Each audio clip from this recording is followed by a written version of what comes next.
Good morning. Today I'm going to talk about this new product by Notch, the RC Grapple.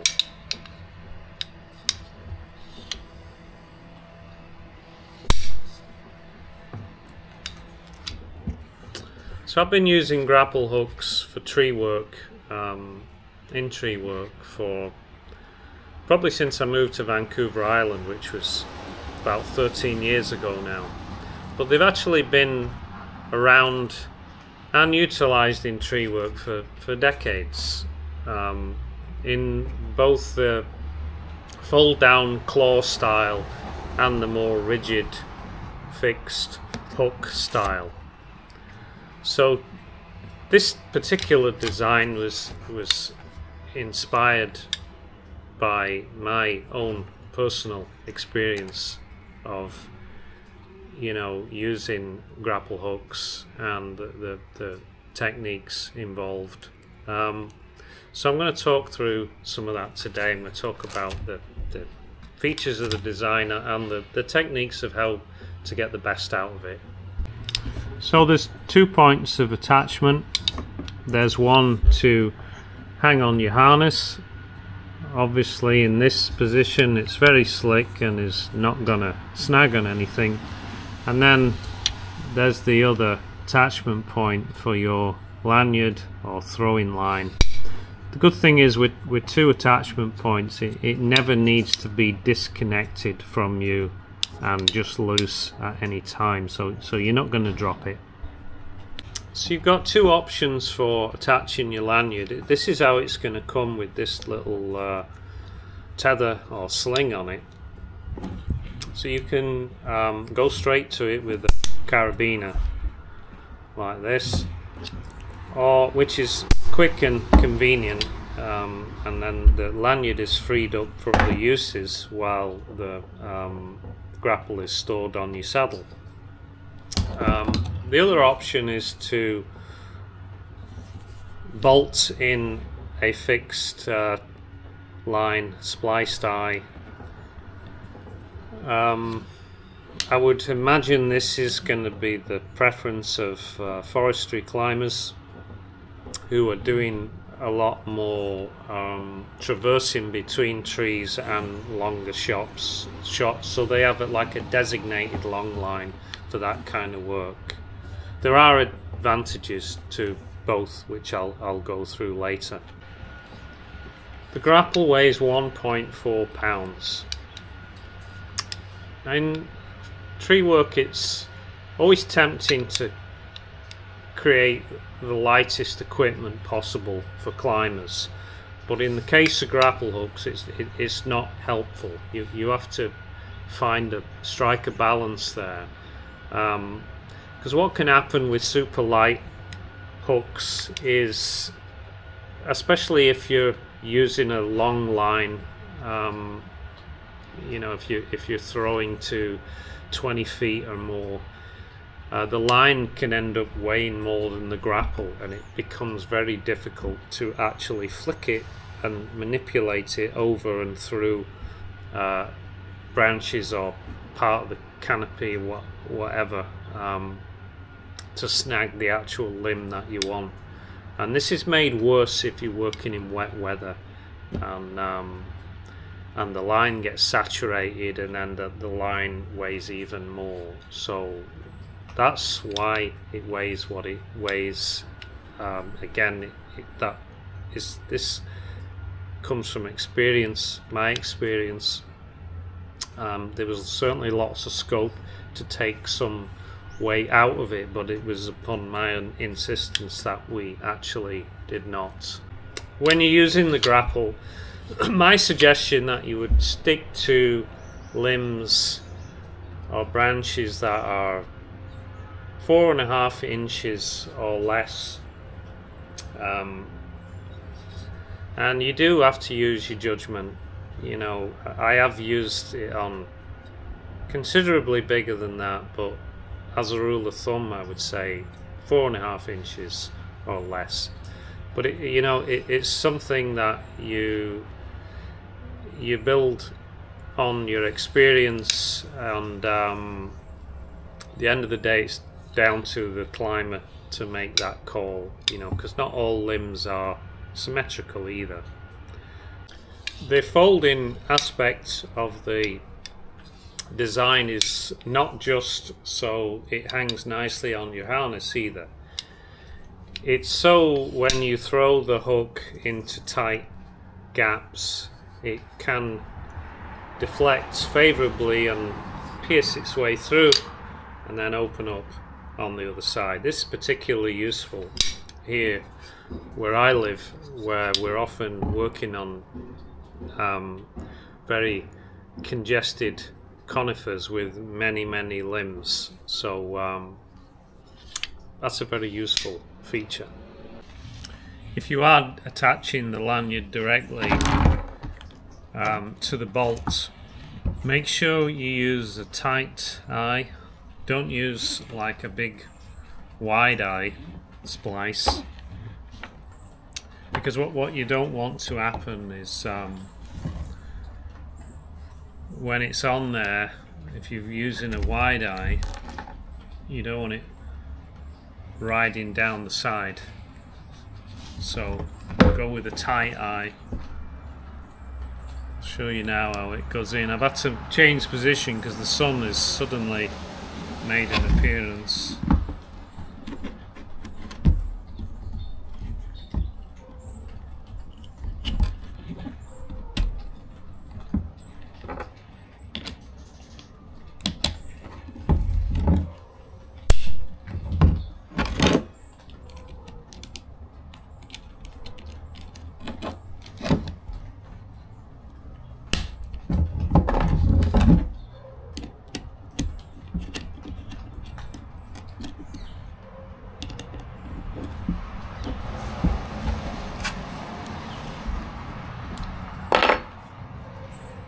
And this is a 10 millimeter lanyard, which is my preference. It's obviously nice and light.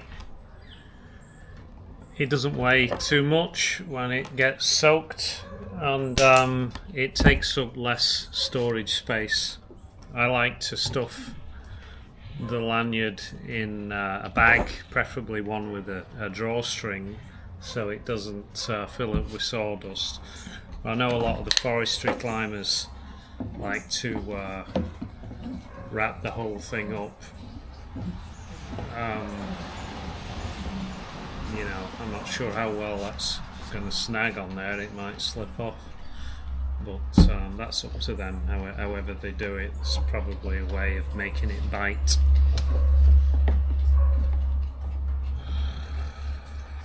Anyway,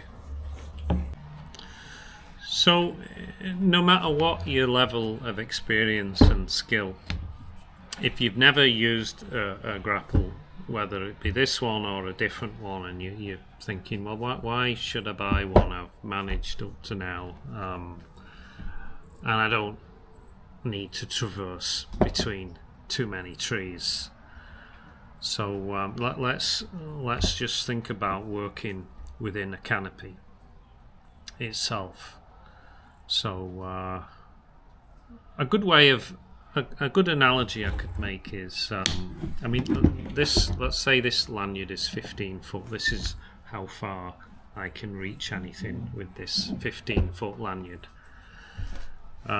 It's like having an arm that's telescopic and can reach 15 foot anywhere, apart from directly upwards. And that's what it's like. Could you imagine how much easier that would make things for you? You know, from moving between parts of the canopy.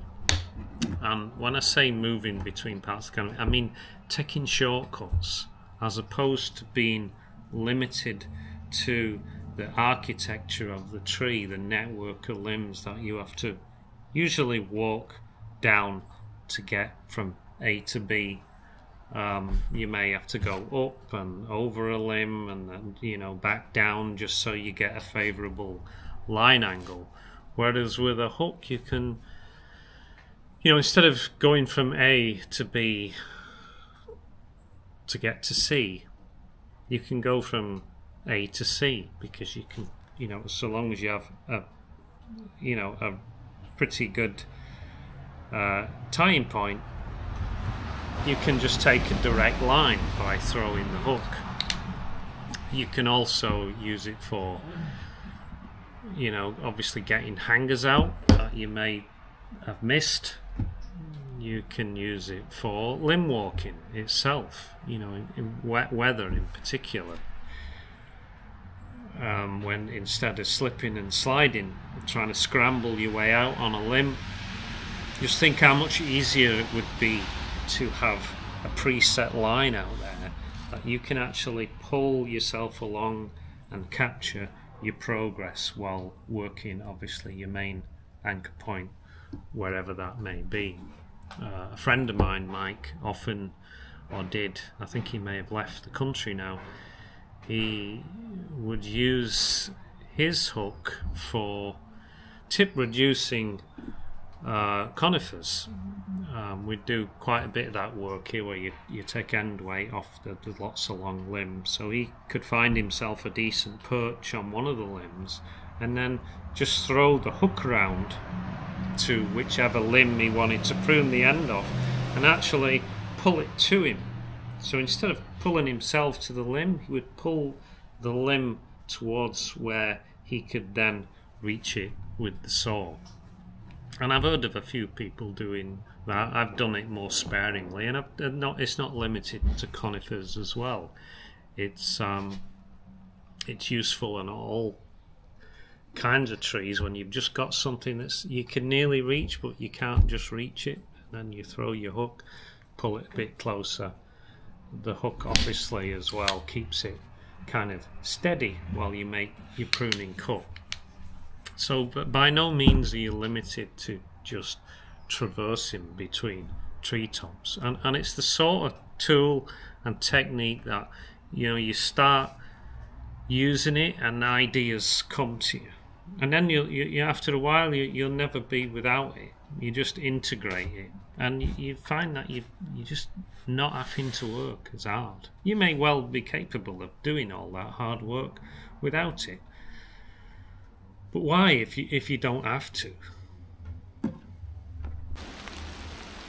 So the weather's getting worse and it's getting darker. I'm gonna try and do my best to give you a few demos and a few tips.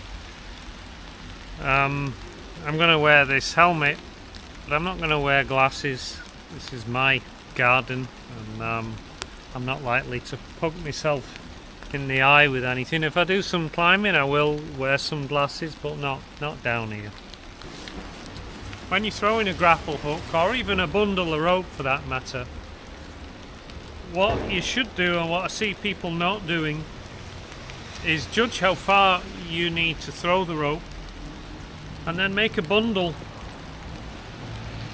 with as many wraps as is the length that you're going to need to get to the target. It can often be the difference between hitting or missing. You'll find by doing it this way, as opposed to leaving the tail dragging down and then you throw it and it's got to drag all that rope with it, if you instead throw the rope with it, you'll just find that it goes a lot further and a lot more accurate.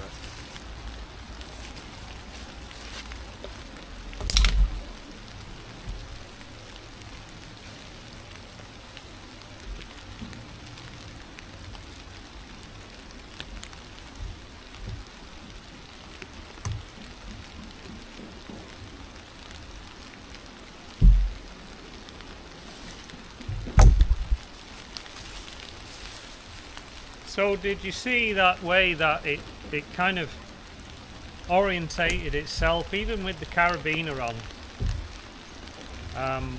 We did weight it a little bit so it self-orientates it, but not too much, because you also want the ability and the option to retrieve it. Again, I keep going back to conifers. This can be really important, because, you know, often is the case you get the wrong branch when you're throwing. You get a branch you didn't want, and then you have to retrieve it and try again. But if it's really congested, it can be hard to sort of flick it loose and pull it out because it'll snag on something else.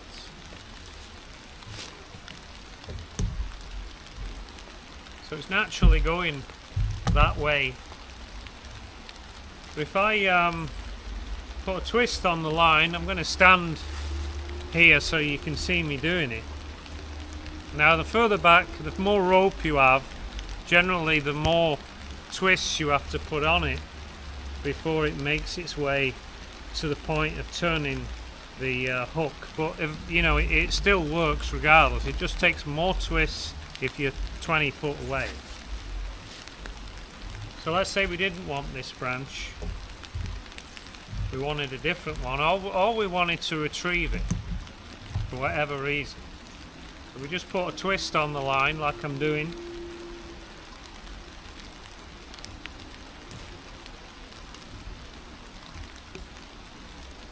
And there you go, she's mine to retrieve.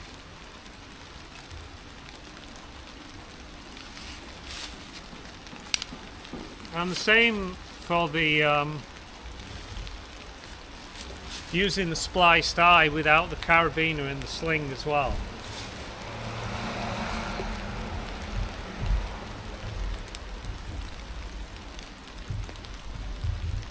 So that's what it wants to do naturally.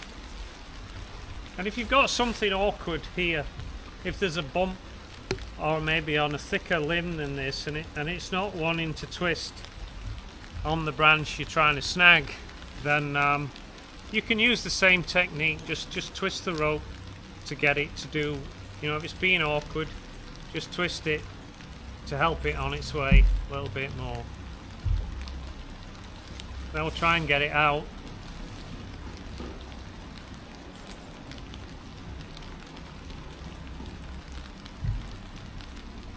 It'll sit nicely on there.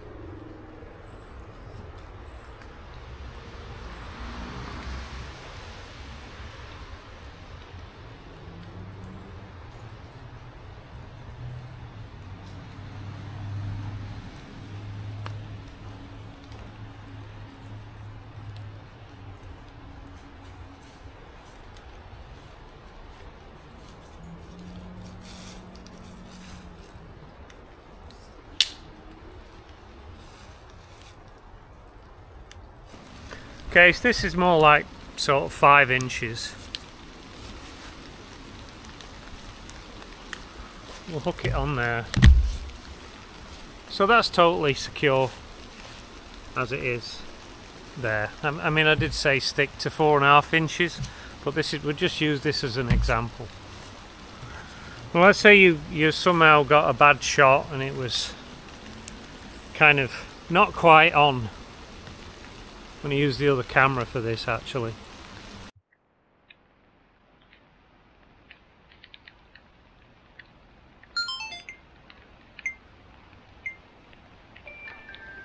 So there you go. I'm kind of up a little bit. The thing to do is to wiggle it, keep the tension on, but wiggle it with little short waves, not big floppy waves. If you just wiggle it like that, it'll work its way in. See? See how I did that? Well, that's not coming out in a million years if you keep the tension on. Some people might be tempted to think, well, because it's not encircling the limb, it might not be safe. That's an optical illusion at best, because it's you just have to look at it logically and mechanically. If you're pulling from here, it's just not going to come out. It may shift if your line angle changes, but it can't physically pull past.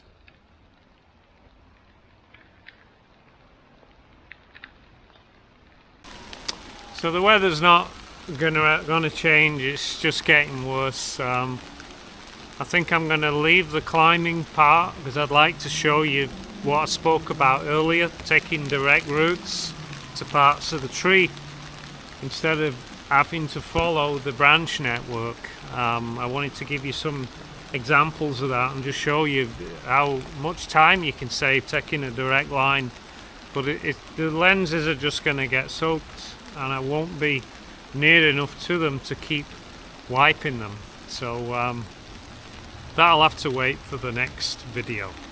Okay, I'll see you then.